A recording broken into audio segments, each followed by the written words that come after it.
Hi guys, Rich Pasini. Today is March 13th, 2020. Thank you for tuning in. I just want to start off by saying thank you to all the new subscribers who recently subscribed to my channel. It's greatly appreciated. Hope you like the content. You come back for more. Today I want to talk about a very serious subject. As we all know, what's going on with the coronavirus, how it's affecting sales, and how it's affecting us as eBay sellers.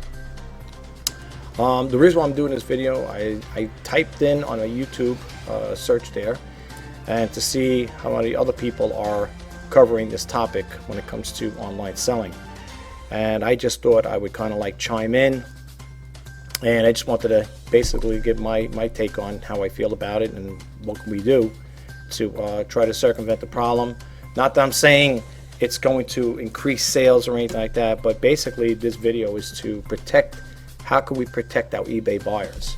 So I got two windows open up. I got one to an Amazon window I want to show you guys, and I also went to the eBay community chat board, and I wanted to see, because every now and then I like to check with that, and I feel that you guys, if you are new to eBay or if you think about selling on eBay or whatever, you may want to go to the eBay community chat board because they got the latest news and updates, and you will be they'll keep you abreast of what's going on.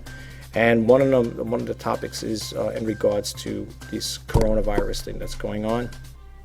I made a little 4-page, how can you say, the template, what do you call it, like a presentation, PowerPoint presentation, only I did it with Libra.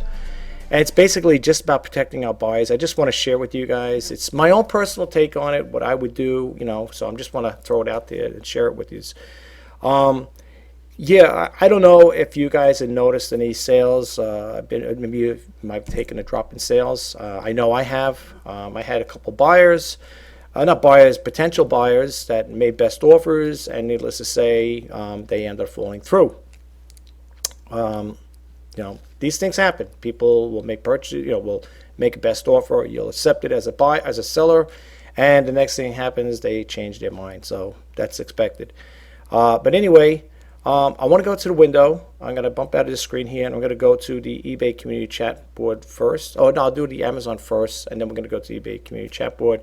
And then I just want to show you that little 4-page, what do you call it, PowerPoint? I call it PowerPoint presentation, just to share with you, about what we could do to try to help minimize the spread of this. And it's very basic, cut and dry stuff. Nothing's, there's no scientific thing because I'm sharing with you guys. It's just basic stuff. And, it's basically this video, what I want to share is with you guys out there, but how to protect our buyers as online sellers. So without further ado, let's get right to the first one. Then we're going to go to Amazon first, that first website, and then we're going to jump over to the eBay community chat. And then lastly, I'll share that little presentation there of what we could do to protect our eBay buyers. Okay, so let me bump out of here. Okay, for those who follow me, I do not read everything verbatim on these websites here, nor do I have any affiliation link with them outside of eBay, where I sell on eBay. But for the most part, whenever I do show other websites, I do not have any affiliation link with them. So I'm going to give you the URL to this one here, and you could pick up and do more research for yourself if you choose to do so. It's www.marketplacepulse.com, and this story came out today, March 13, 2020. Amazon Coronavirus Index. Okay, I'm going to read into this here. I don't think there's much to read here, but I'll read some into it. Let's see. The Amazon Coronavirus Index tracks the popularity of items like face masks, wipes, medical gloves, soap, hand sanitizers, toilet paper, towels, and emergency food on Amazon. Nearly 40% of e-commerce spending in the U.S. happens on Amazon. Thus, shopping trends on the site are indicative of the overall consumer trends. For the last 2 weeks, coronavirus-related shopping has overtaken e-commerce. And it goes on to say many of the most popular items, especially face masks and hand sanitizers, are out of stock. Hence, the index would be even higher as currently there are not enough supply for the high demand. The coronavirus index reached an all-time high on March 13th. Shopping has expanded to include alcohol to make sanitizers, aloe vera gels, water purifiers, and zinc lozenges. The index had the first visible acceleration at the end of January when face masks became popular, and later at the end of February when the demand for hand sanitizers and similar items skyrocketed. Since then, for the past 2 weeks, demand has remained high and has only increased towards the end. So here they got over here the Amazon Coronavirus Index, and they're trying to show you over here when you hit here, they're telling you like on February 27th, hand sanitizers and others went up. You can see the way it graphed up here. All right. It doesn't really give you percentages, right? It just tells you the latest, I guess. I don't know. But anyway, this is what Amazon conjured up here as far as like that Amazon Coronavirus Index. Okay, so they're tracking it and stuff. Basically, what they're telling you is the stuff that's been high in demand, as you can see. But anyway, I'm not going to read too much into it because I just wanted to bring that to your attention. You could read it if you like. They have other things here. You can go to you could do research here. If you click that on there, marketplace research. Well, you could read more information, I should say, about it.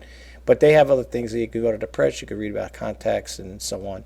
But the main story I want to talk about was this one here with the Amazon Coronavirus Index. Okay. Marketplace Pulse is good. I mean, if you've never been to it, I subscribe to them, so I get their newsletters every time they pop out, and very good if you want to, keep it in a loop as far as like, well, they cover all the topics, not just Amazon. They cover other, retail establishments as well. But anyway, let's move right along here to the eBay community chat board. This is what I really want to talk about right now. I just thought I'd share a little tidbit information with that. This one over here came out. Let me just scroll on here. This came out yesterday, March 12, 2020. And it goes on to say, again, this is their community chat board. This is not my website, it's theirs. And you can see here, it goes on to say here, managing business during the outbreak of COVID-19. Now, the person who wrote this is a verified blogger, and I believe it's from the eBay news seller team, right? That's what it looks like here. So then it goes on to say here, a health crisis like COVID-19 outbreak presented unexpected and unprecedented challenges for businesses, both small and large. We're monitoring the situation closely, and along with the safety of our employees, our top priority is our sellers. And then it goes on to say, in effect, to protect our employees throughout this event, people from some offices globally have been working remotely from home where appropriate or required by government agencies. That said, normal work continues. Seller tools are still available, and employees are working every day in a service to our community. In supporting our sellers, we will stay in close contact with our service carriers and will extend the seller protections, and should services become interrupted, in the meantime, here are some ways you can take care of your health and your business right now. And we read a little more into this here. It just says stay safe, stay informed, partner with your customers. Like I said, again, I'm not going to get too much into this here because that's why I brought it up. But let me give you the URL. I'm sorry, folks. I do apologize. It's community.ebay.com. Okay, so it's www.community.ebay.com. Or just do like I always do, go to a Google search if you're in doubt and just type in eBay community chat, and you'll get this here. This will bring you right to this page here. It has always worked for me, so it should work for you. You could also share the post if you choose to do so, and you could also respond to this as well. You could see here it's got some more reading in here. I don't want to read too much into this here, folks. That's why I highly recommend that you go definitely to the website itself, because they do have a lot of active hyperlinks. This is a great site, the community chat board. I love it. Not only can you get the latest news, like if you go over here to home, when you click on the home button, these are active hyperlinks up here. By the way, that's me. Just in case you're wondering, shop RJ Pasini, great deals. It just happens to be me. You can see over here it says, welcome to the eBay community. Join the eBay community to ask questions. Oops, let's go back here really quick to get answers and ask questions, get answers, and engage with other eBay buyers and sellers.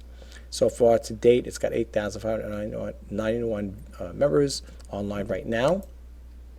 You can listen to the live stream of Town Hall on February 25th. Well, you could listen to it. I know it's past, but they just let you know what you could, utilize that. Weekly chat with eBay staff. You could join in. And eBay for Business podcast. Really good. I highly recommend if you haven't checked it out. Let's go scoot over there really quick. and see what they got for this week. Okay. All right, now these come out on Tuesdays. Okay, so this already had passed.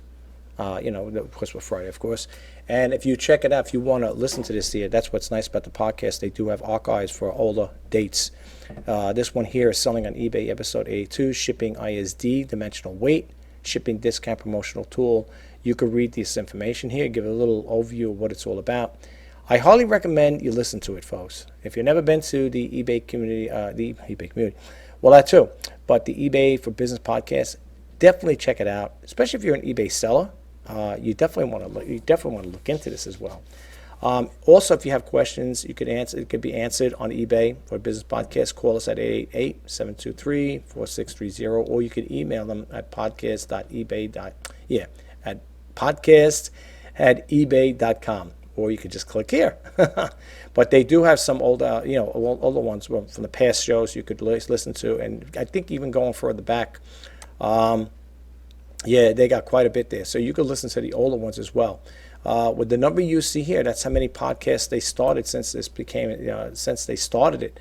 I don't know if it was started last year or the year before, but already they're up at episode 82. So definitely check them out. I think you'll definitely like it. I mean, I know I love it. I get good information, and I always say if you're going to do stuff like that, keep a pen and pad at your desk. I always do. This way you could jot down little notations. I know you could always go back to the video, or in this case, a podcast, and just refresh your memory what was talked about earlier. But and you could also subscribe to as well. Okay, but definitely check it out. It's the eBay for podcast. Okay, our business podcast. That's it. The eBay for Business podcast. That's it. Getting tongue-tied over here. All right. We talked about that there. Also, with the sellers news, you can check out the latest announcements. Latest announcements is going to probably be, no doubt, the one we just seen for the COVID-19. Well, let's see if I'm right here. Could be wrong. Yeah, no, okay. That's the most recent one, of course. This came out yesterday.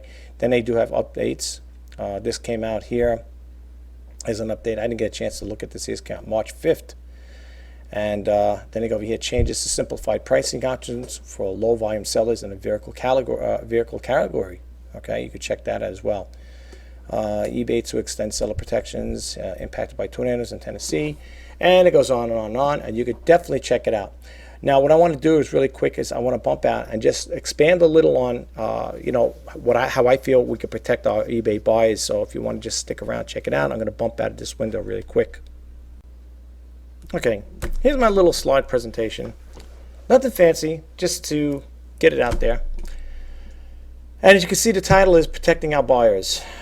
Now, the reason why I did this here really quick is because a lot of us sellers, I should say, well, I can't speak for everybody, a majority of sellers, they usually source, in some cases, well, I myself go sourcing for pre-owned merchandise. And I have to be honest with you, there are times I went to thrift stores before all this coronavirus stuff came into play. I have been buying stuff, and sometimes you look at it because it's in a thrift store, it's been handled many times over. And sometimes the stuff is so grungy at times, you should say, whatever you want to call it. It's like, you don't even want to touch it. It's like, there were times I pick stuff up and say, do I really want to buy this, take it home? But for the most part, that's where we source from, yard sales or garage sales, right? So basically what I want to talk about really quick is when you're prepping for used items, just like it says here, depending on what the surface is, for example, a plastic item, you can use a good disinfectant for those types of surfaces. For example, I sold more than two Rock Band guitars for Xbox 360 and the PS2. And, they weren't like filthy, but you could see a lot of handprints on them. If you get kids touched them and stuff like that. They're, the little guitars, you might know what I'm talking about. Maybe you don't. They're Rock Band guitars.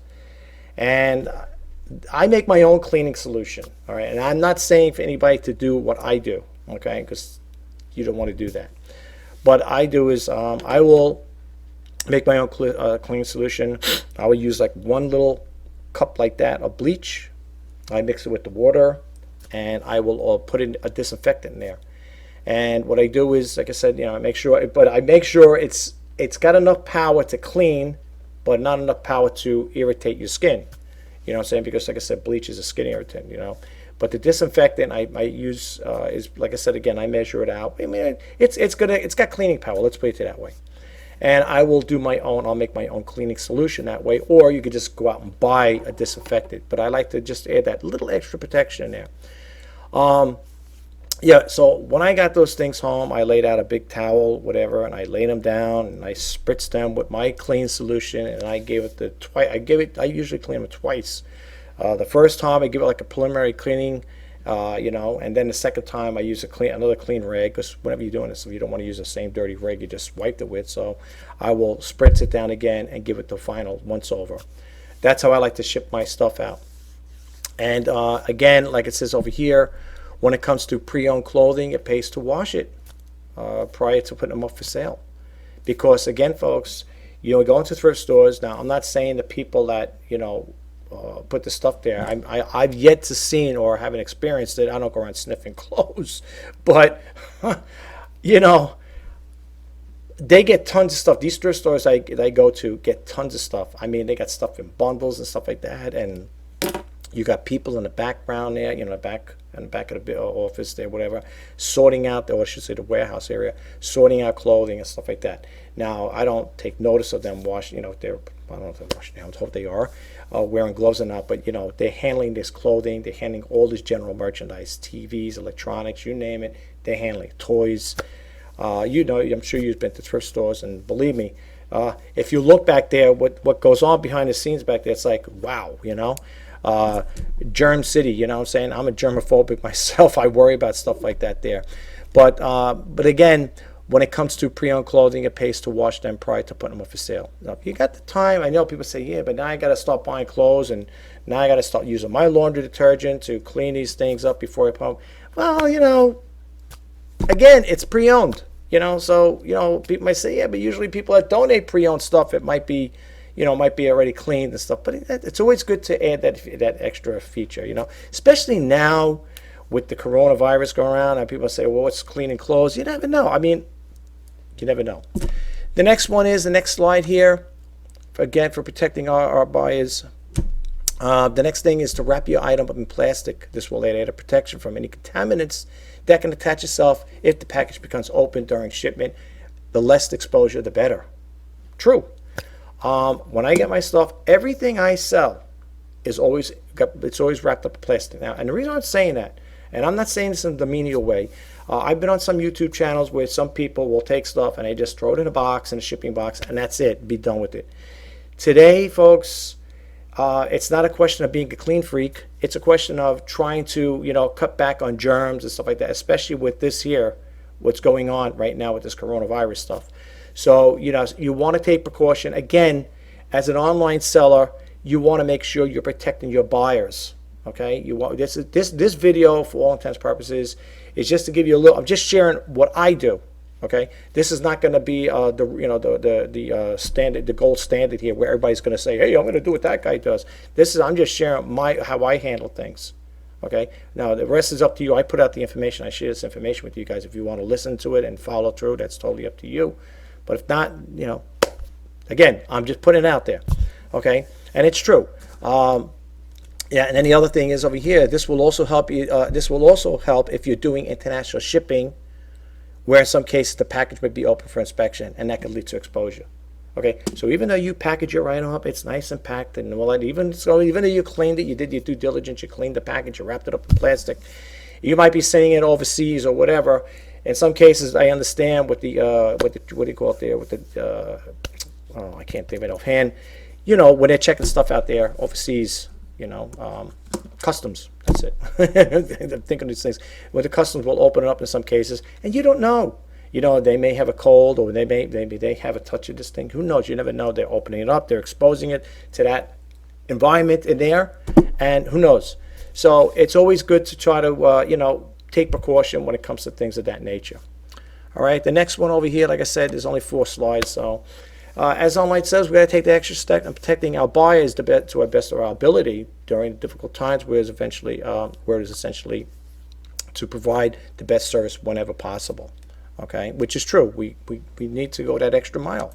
And the last one is over here. Another way to help protect our buyers not to reuse boxes that come from different parts of the states or overseas.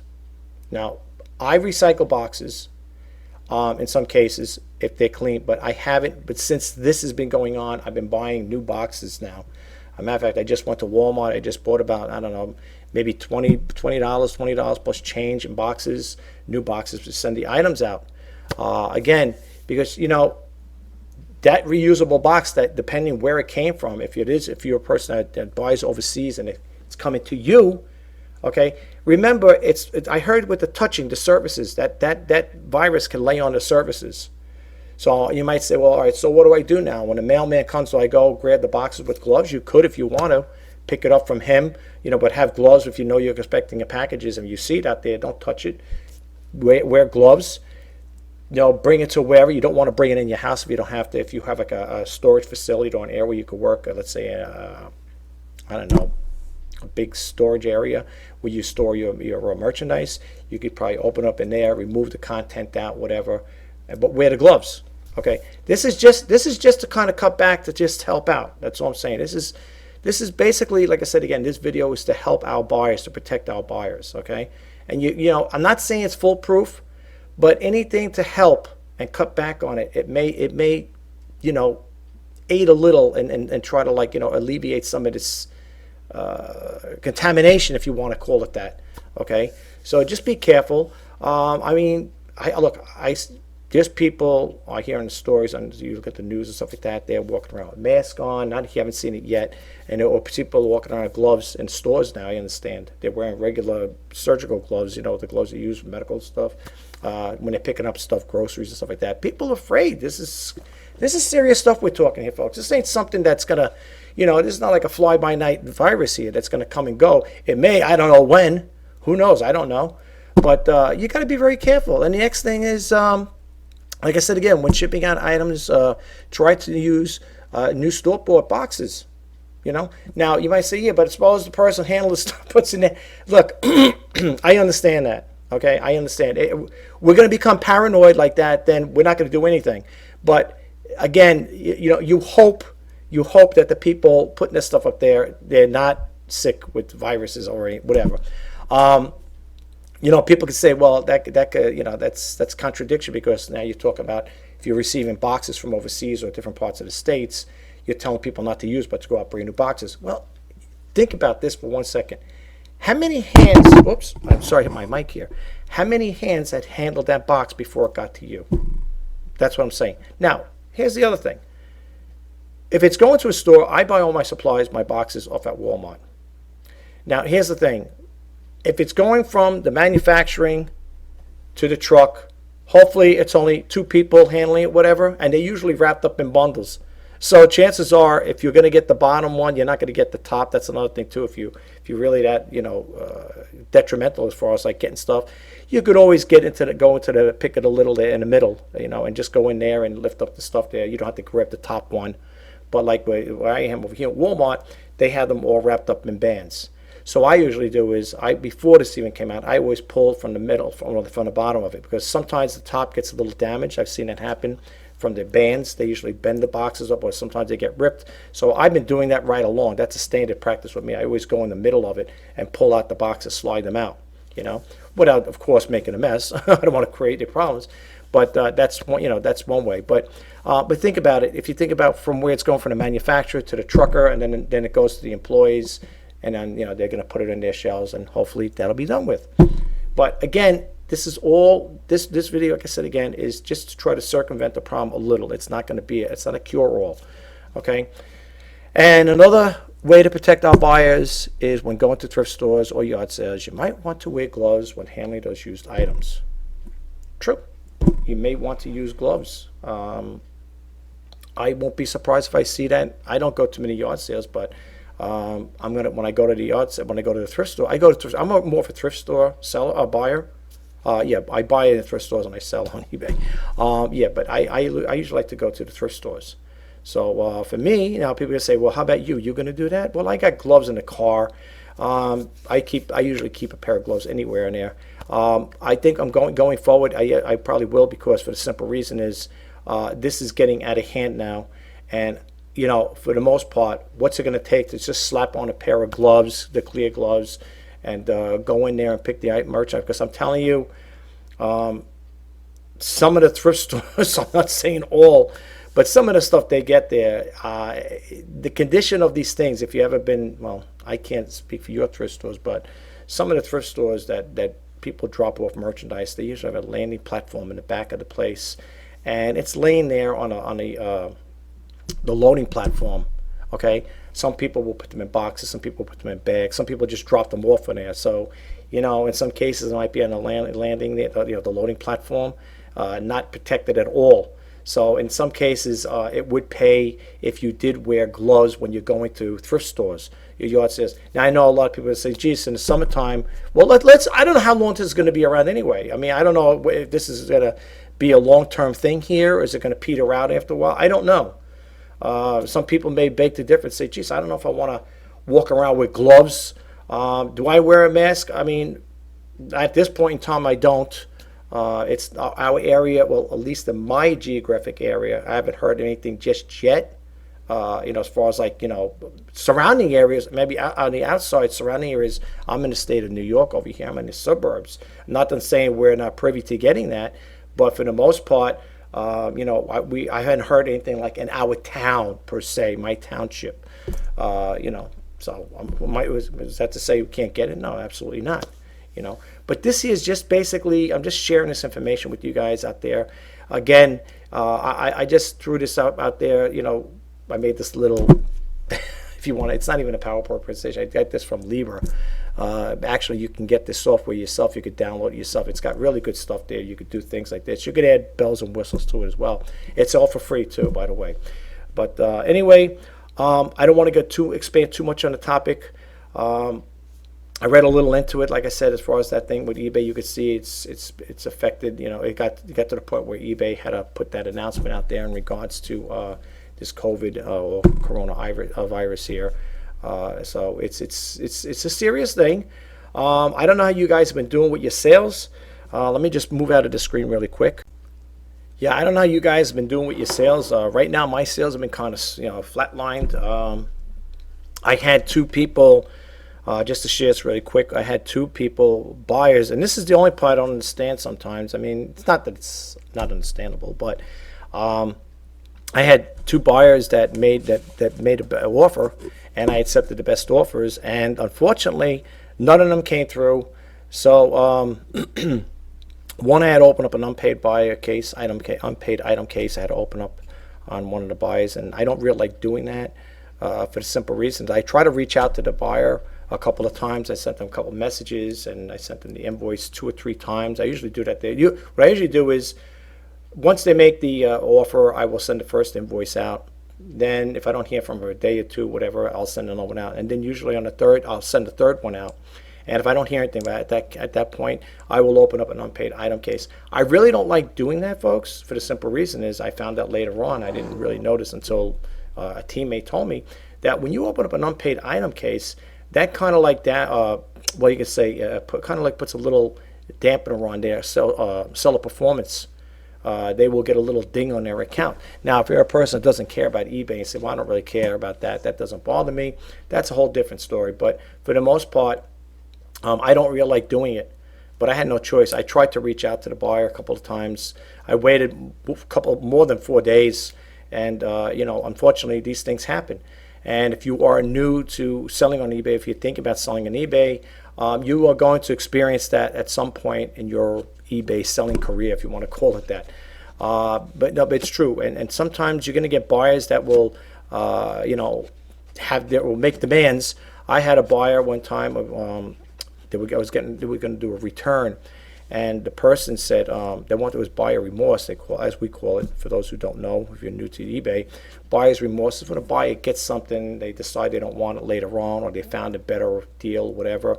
They want to send it back to you, and they want you to pay the return shipping. Now, I do offer return shipping on some of the items I have, but for the most part, I have it where the buyer is going to pay return shipping because I've gotten stiffed too many times like that, where a buyer will buy something and they'll say, oh, I seen it cheaper.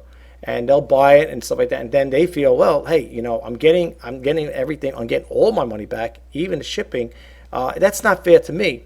The only thing I always say in closing with this here is if a buyer is going to do something like that, I'd rather, before a buyer makes a purchase from me, do your research, go shopping around and see if you can get a better deal elsewhere. And if so, then go for it then. But I don't want to see people buy it and then they come back and say, well, I got a better deal. People got to do their due diligence and do their homework when it comes to buying on eBay or anything. It's like anything else. When you're going shopping, you're going to go to different stores to see what better deals, or pick up the circulars and say, hey, this store's better, it's got a better price than that store, whatever. But for the most part, that's what happens. So for me, right now, on the bigger, heavy items like the Keurig coffee pots, I have it where the buyer will pay the return shipping. I can't do it like that. I can't do it anymore. I've done it a couple of times, and I've been eating a lot of the return shipping costs. And believe me, when you're in a slow times right now, that's the last thing you need to do is fishing out more money. I always say when you got more money going out than coming in, is that poses a problem. So it's been very slow for me. However, I've been on other sites where there are eBay sellers making sales pretty much every day of the week, month to month, back to back. I wish I could say that, but I can't. I'd love to share with you guys more things like that of what I sold on eBay, but because the sales are so slow and they're not that many, they're not that fruitful, so to speak, I really can't share that. I'm not going to make a video saying, well, I sold 2 items this week, or I sold 3 items. I would like to do a video and say, well, I sold 5 or 10 items, or maybe more than that. Then it'd probably be worth doing a video about it. But for the most part, for 2 or 3 items, nah, it's not worth it. But anyway, listen, guys, I'm going to let you go. Again, this video is basically, like I said again, I just want to throw it out there for those who are new to YouTube, new to eBay, or if you think about selling on eBay, just check out the eBay community chat board. You can check it out on a daily basis too, from time to time, or a daily basis, and check out the podcasts. It's really good information there. Griff, who works for eBay, puts out some really good information, so you may want to check that out as time goes on as well. You could always go back to the archives too. So if you ever missed it, you don't have to worry. Like if you are a follower, I try to follow them verbatim. Like when they come out on Tuesdays, I believe it's Tuesdays. I try to, and if I do miss one, I could always go back to the archives and play that one I missed. Good information. Keep a pad and a pen with you, and jot down information, because I know you could always revert back to the podcast, or in some cases YouTube, the videos. If you're watching a video, you could always do that for the most part. But it's always good to have a pen and pad with you at all times, because it's good. You might get that, you need that information there. You might want to revert back to it. But anyway, with that being said, folks, I put my take on it, on how I'm going to protect my buyers when it comes to making sales. Now, I'm not saying for the most part that people don't clean their items up. They do. But I'm just saying, I've seen it. I don't know. I could be wrong. But I've seen in other,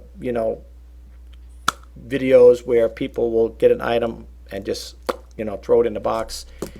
I mean, even if something's brand new, it always pays just to give it the once over. Even if something's wrapped, I do the same thing with new items. If they got the plastic wrap on them, I will take a light disinfectant and I will go over them. I will give them a once over. But I've been doing this way before this coronavirus came into play. Okay, I've been doing it right along. So even on new items, like I said, I very rarely get new. I don't get too many new items, but when I do, even though they're wrapped up, they're in boxes or whatever. And same thing with the box. You can't wet cardboard. But what I would do is take a damp towel, spritz the disinfectant on it, on a damp towel, and just wipe it over. Just wipe the box very lightly, make sure, because I don't want it to be waterlogged. You don't want to ruin the box either. But just to take off the hands, like the handprints on there, stuff like that. And then I would wrap it up with plastic, put it in a box, boom, and send it out. That's what I'm trying to do here. This is all to try to protect our buyers, and I think if we put that little extra oomph into it, I think it will help out. I'm not saying it's, like I said again, it's not a cure-all. It's not going to be the thing that's going to be the number one thing to stop us, but it is pretty serious things that we need to look into it. We need to take it serious. So I'm wishing you all the best. Good luck on your sales if you're an eBay seller, and I will talk to you the next time, guys. I wish you all the best in your sales, but you take care, be safe.